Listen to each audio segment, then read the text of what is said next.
چلغوزہ یہ خصوصاً جگر اور گردوں کے لیے مفید ہوتا ہے۔ اس میں کولیسٹرول نہیں پایا جاتا۔ چلغوزے کی تھوڑی سی مقدار لمبے عرصے تک وزن کم کرنے میں معاون ہے۔ چلغوزہ ہمیشہ کھانے کے بعد استعمال کریں ورنہ بھوک ختم ہو جائے گی۔ یہ بھی یاد رکھیں 20 گرام سے زیادہ چلغوزہ کھانے سے سر اور جسم کے مختلف حصوں میں درد ہو سکتا ہے۔ کاجو کاپر، میگنیشیم اور نہ جمنے والی چکنائی کی وجہ سے کاجو کو ہر عمر اور جنس کے افراد کے لیے بہت موزوں قرار دیا جاتا ہے۔ دیگر ڈرائی فروٹس کے برعکس کاجو کا چھلکا زہریلا ہوتا ہے۔ اس لیے اس کا چھلکا اتار کر کھایا جاتا ہے۔ ریشہ، خراش، پھٹی ایڑیوں اور بہت ساری چیزوں کے لیے یہ فائدہ مند ہے۔ پستہ اگر بلڈ پریشر اور دل دماغ کے لیے بہت مفید ہے۔ پورے دن میں مٹھی بھر پستہ کھانے سے اینٹی آکسیڈنٹس، منرلز، وٹامنز اور پروٹین کی مطلوبہ مقدار حاصل ہوتی ہے۔ عام طور پر پستے سے کھانسی کا علاج کیا جاتا ہے، تاہم اگر یہ مطلوبہ مقدار سے زیادہ کھا لیا جائے تو کھانسی کا باعث بھی بن سکتا ہے۔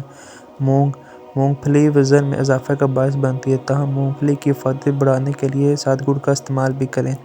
مونگ پھلی کے اندر سرخ چھلکا اتار کر کھانا چاہیے۔ اکثر لوگ یہ سمجھتے ہیں کہ مونگ پھلی کھانسی کا موجب ہے، حالانکہ اس کی وجہ کچی مونگ پھلی ہوتی ہے۔ شیمپو کرنے کی غلطیاں بہت سے افراد یہ شکایت کرتے ہیں کہ روزانہ ایک دن چھوڑ کر اپنے بالوں کو شیمپو سے دھوتے ہیں، لیکن اس کے باوجود ان کے بال روکھے اور پھیکے نظر آ رہے ہوتے ہیں، ان میں چمک باقی نہیں رہتی۔ یہاں شیمپو کے دوران کی جانے والی چند چھوٹی بڑی غلطیاں بتائی جا رہی ہیں جن کا اثر بہت زیادہ پڑتا ہے۔ ہو سکتا ہے آپ غلط شیمپو کا استعمال کر رہے ہوں، جس طرح لوگوں کا چہرہ، ان کی جلد وغیرہ ایک دوسرے سے الگ ہوتی ہیں، اسی طرح کسی کے بال بھی الگ انداز کے ہوتے ہیں۔ یہی وجہ ہے کہ بالوں کا خیال سب کو اپنے انداز سے رکھنا پڑتا ہے۔ اس سلسلے میں جو سب سے بڑی غلطی کی جاتی ہے وہ غلط شیمپو کا استعمال ہے۔ یہ ضروری نہیں کہ ایک شیمپو گھر کے کسی فرد کے لیے ٹھیک ہے دوسرے کے لیے بھی خوبصورت بنائے۔ اپنے لیے آپ خود اپنے جیسے بالوں کا شیمپو کا استعمال کریں۔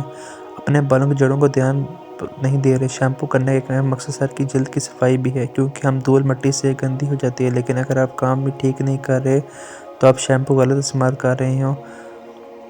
زیادہ گرم پانی کا استعمال گرم پانی سے نہانا اچھا لگتا ہے، خاص طور پر سردیوں میں گرم پانی سے نہانا کسی نعمت سے کم نہیں، لیکن کبھی کبھی اس سے فائدہ ہونے کے بجائے نقصان ہو جاتا ہے۔ زیادہ گرم پانی کو خشک کر دیتا ہے، جس سے یہ روکھے نظر آنے لگتے ہیں، لہٰذا اگلی مرتبہ اپنے بالوں کو دھونے کے لیے سادے پانی کا استعمال کریں۔ آخر میں بالوں پر ٹھنڈا پانی ڈالیں تاکہ بالوں کی اوپری سطح ٹھیک رہے۔